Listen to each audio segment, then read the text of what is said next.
Les erreurs médicamenteuses en anesthésie-réanimation sont liées à une gravité potentielle importante, et comme toute erreur médicamenteuse, a un caractère évitable élevé. Leur probabilité de survenue, qui est déjà élevée en situation habituelle, est encore augmentée durant cette crise sanitaire du Covid-19. Celle-ci va surajouter des risques d'erreurs médicamenteuses liés à la réorganisation du personnel, de l'environnement et aux tensions d'approvisionnement de certains produits d'anesthésie. La période à risque concerne bien entendu la période de crise, mais également la période de reprise d'activité. Les tensions ou ruptures de produits de santé peuvent en effet perdurer plusieurs mois, tout comme les doubles circuits de prise en charge des patients. C'est donc l'ensemble, crise et reprise d'activité, qui est exprimé sous le vocable période de crise sanitaire aiguë. Que ce soit en réanimation ou au bloc opératoire, un grand nombre de facteurs de risque vont être identifiés durant la période de crise sanitaire aiguë, comprenant la crise, mais aussi la reprise d'activité. La focalisation de l'attention sur d'autres points que le médicament ou les dispositifs médicaux, gestes barrières, habillage, un environnement nouveau et ou peu adapté, avec l'armement de réanimation hors les murs, services cliniques, unités de soins continus, SSPI ou bloc opératoire, des équipes soignantes réorganisées en urgence, des situations rapidement évolutives en termes d'activité et d'organisation. L'augmentation du nombre de patients à prendre en charge en réanimation est responsable d'une pénurie relative de dispositifs d'administration sécurisés de médicaments ou de nutrition, des bimètres ou pousse-seringues électriques, et de dispositifs de monitorage, curamètre, index bispectral. À cela s'ajoutent des tensions et ruptures d'approvisionnement de médicaments, conduisant à la mise à disposition de médicaments se présentant parfois sous de nouvelles formes ou de dispositifs médicaux alternatifs, à la prescription et à l'administration de médicaments selon des protocoles thérapeutiques inhabituels, et à la réutilisation de molécules utilisées anciennement. L'approche de gestion des risques associés doit donc être globale et systémique. Ainsi, au cours de la période de crise Covid, les erreurs médicamenteuses potentielles ou avérées peuvent concerner la prise en charge médicamenteuse des patients Covid+, mais aussi des patients Covid-. Même si elles ont été élaborées dans le cadre de la crise Covid, ces recommandations pourront être utiles en cas de survenue d'une nouvelle crise sanitaire aiguë. Les risques liés aux facteurs humains et organisationnels devront être particulièrement étudiés sur la période Covid. La réorganisation en urgence d'équipes soignantes dans des environnements inconnus est un facteur de risque important. La communication institutionnelle porte quasi exclusivement sur les règles d'hygiène et de prévention de la transmission du virus avec le respect des gestes barrières. Pourtant, il est nécessaire d'élaborer une stratégie de sécurité des soins synergique associant les risques liés à l'hygiène et à la prise en charge médicamenteuse. Toutes les étapes de cette prise en charge doivent être sécurisées en ciblant notamment l'étape de l'administration. Cette étape, déjà particulièrement à risque dans les conditions habituelles, peut être perturbée. Manipulation de médicaments non utilisés auparavant, attention focalisée sur les risques de transmission de patients à soignants, pouvant entraîner une baisse de la vigilance vis-à-vis du risque médicamenteux, erreur de produit, de dose ou de patient. L'équipe pharmaceutique a un rôle important dans cette sécurisation. Les pharmaciens cliniciens effectuent une revue des prescriptions et les préparateurs en pharmacie interviennent dans la délivrance et le rangement des médicaments dans les unités de soins. En période de sortie de crise et de reprise progressive d'activité, le volet prise en charge médicamenteuse peut avoir un impact potentiellement limitant sur les programmes opératoires en fonction de la disponibilité de certaines molécules en tension et des stratégies d'épargne associées.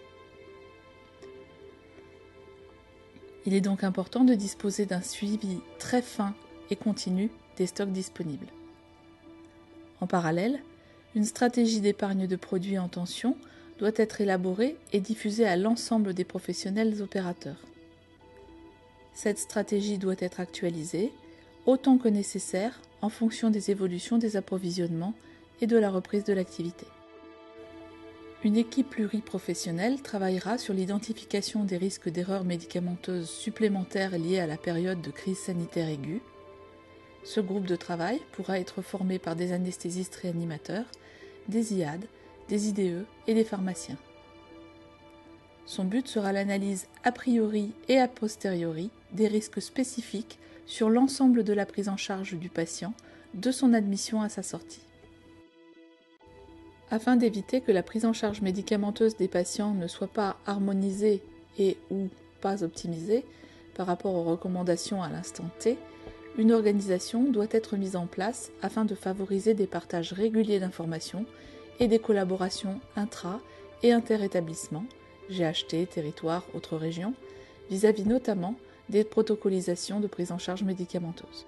Cette organisation doit se faire sur les plans qualitatifs et quantitatifs au niveau des unités de soins d'anesthésie-réanimation ainsi que de leurs interfaces, en formant en urgence de nouveaux professionnels, notamment via l'accompagnement par des personnes ressources et grâce à la simulation, en prenant en compte à l'intérieur des équipes les compétences spécifiques de chaque professionnel lors des affectations dans des unités différentes du lieu d'exercice habituel, et en travaillant spécifiquement sur la réduction des interruptions de tâches et de leurs effets.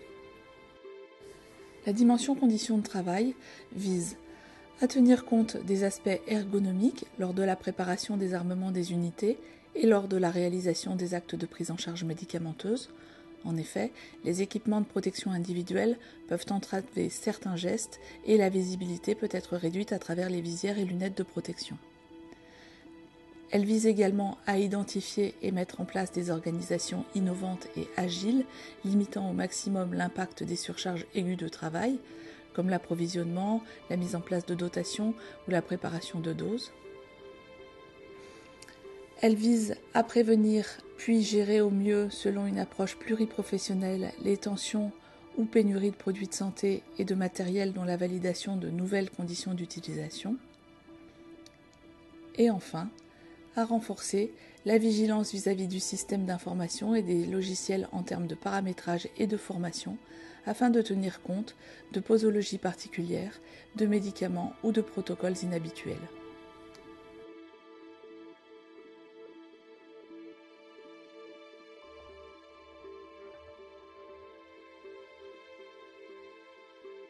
Période de crise, comme on l'a vu avec la période Covid, les traitements spécifiques n'existent pas toujours.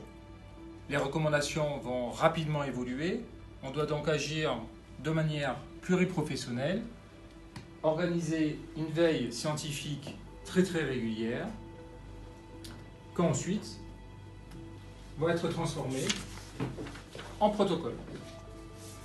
Ces protocoles, dès qu'ils sont validés, vont devoir être largement diffusés à l'ensemble des professionnels de santé concernés, quelles que soient les unités, et ces professionnels devront être formés à ces nouveaux protocoles. En parallèle, ces différents protocoles devront être paramétrés dans les logiciels, parfois complexes, utilisés en anesthésie-réanimation. Contrainte supplémentaire, nous devons être très réactifs pour être cohérents tout au long du parcours. Et attention aux interruptions des tâches, notamment en période de crise. La dimension équipe en situation de crise sanitaire aiguë consiste à définir les responsabilités et circuits de décision concernant la prise en charge médicamenteuse, à utiliser les compétences existantes en communication, notamment lors des actes complexes, communication sécurisée ou en boucle fermée, utilisation de l'outil SAED, à désigner un référent pour répondre aux questions en cas de doute ou de méconnaissance d'une procédure, ou bien en cas de difficulté technique lors de l'usage des dispositifs médicaux, à rassembler les protocoles de prise en charge médicamenteuse liés à la crise dans un classeur accessible ou un fichier, à organiser de courtes réunions régulières ciblant les pratiques à risque, et à suivre les recommandations existantes vis-à-vis du travail en équipe. Sur le plan individuel, les professionnels de santé en période de crise sanitaire aiguë peuvent être réaffectés parfois en urgence, dans des secteurs ne correspondant pas toujours à leur niveau de connaissance et de compétences. Par ailleurs, les nouvelles contraintes, focalisant l'attention sur d'autres points que le médicament, comme le respect des gestes barrières et l'habillage, peuvent perturber leur vigilance habituelle. Afin de prendre en compte cette dimension individuelle, la mise en place rapide d'une formation à minima pluriprofessionnelle et ciblée sur les caractéristiques de la prise en charge médicamenteuse en anesthésie-réanimation est un point essentiel. Les supports pédagogiques doivent être disponibles autant que possible avant la crise. Les formations utilisant les outils de simulation en santé ou des illustrations pratiques, telles que des tutoriels vidéo, doivent être privilégiées. La formation des professionnels sur l'usage des dispositifs médicaux doit également être complétée. Cette formation pourrait être renforcée par un tutorat, notamment autour des étapes à risque de la prise en charge médicamenteuse, telles que le calcul de la dose ou le paramétrage. Enfin, il est nécessaire de tenir compte du niveau de stress du professionnel dans l'attribution des tâches et dans l'organisation des équipes de soins. Les patients hospitalisés en période de crise sanitaire aiguë peuvent présenter des tableaux cliniques inhabituels, imposant des prises en charge nouvelles. Dans ce contexte, le suivi de l'efficacité et de la tolérance des traitements administrés devra être renforcé afin d'identifier précocement des réactions inhabituelles potentielles et de déclarer les événements indésirables graves survenus au décours de la prise en charge médicamenteuse.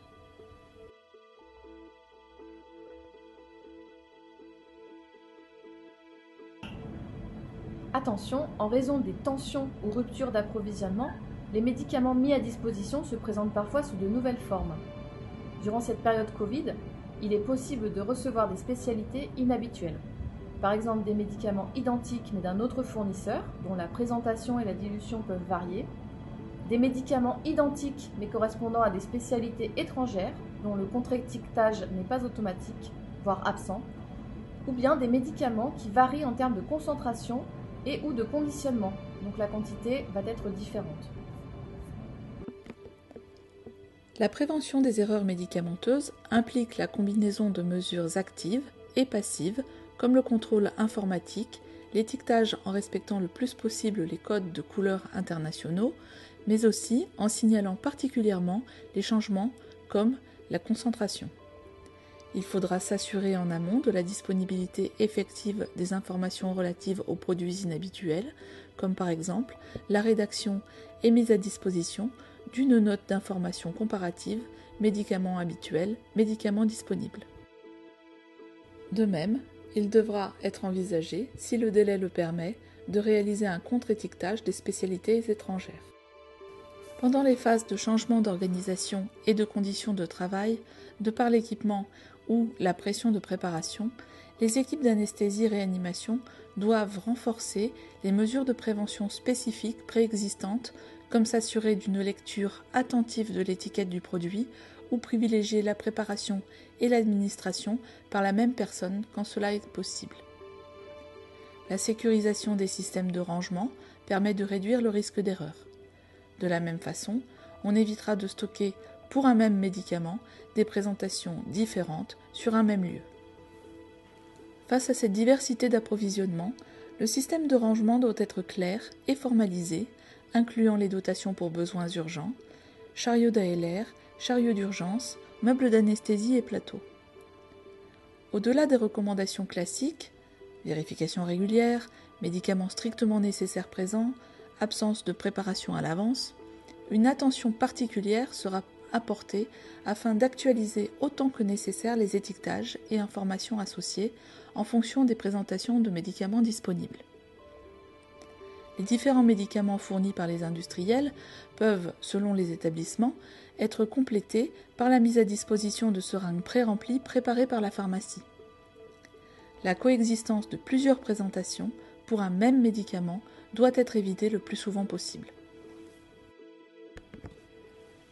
La prévention des erreurs médicamenteuses d'administration repose également de manière active sur la préparation et administration du médicament par la même personne, sur la mise en application de la règle des 5B, le bon patient, le bon médicament, la bonne dose, sur la bonne voie et au bon moment, et sur la lecture attentive des informations notées sur l'étiquette de la seringue.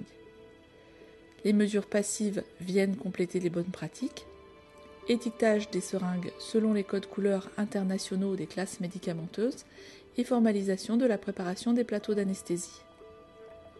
En complément, certaines mesures actives comme la double lecture de l'étiquette avant injection par une seconde personne ou l'utilisation de seringues étiquetées avec code barre et l'utilisation avant l'injection d'un lecteur énumérant et ou affichant le nom du produit sont peut-être des mesures efficaces. En cas de survenue d'une erreur médicamenteuse, avérée ou potentielle, celle-ci doit être analysée très rapidement selon une méthodologie validée, remède ou alarme. Cette analyse a pour but de proposer des mesures spécifiques, préventives et curatives aux erreurs ou presque erreurs soulevées. Les périodes de crise sanitaire aiguë sont propices aux erreurs médicamenteuses. Celles-ci ayant un caractère évitable, chacun a son rôle à jouer dans la chaîne du médicament, de la dispensation à l'administration, en passant par la prescription et la préparation. Notre but à tous, la sécurité des patients.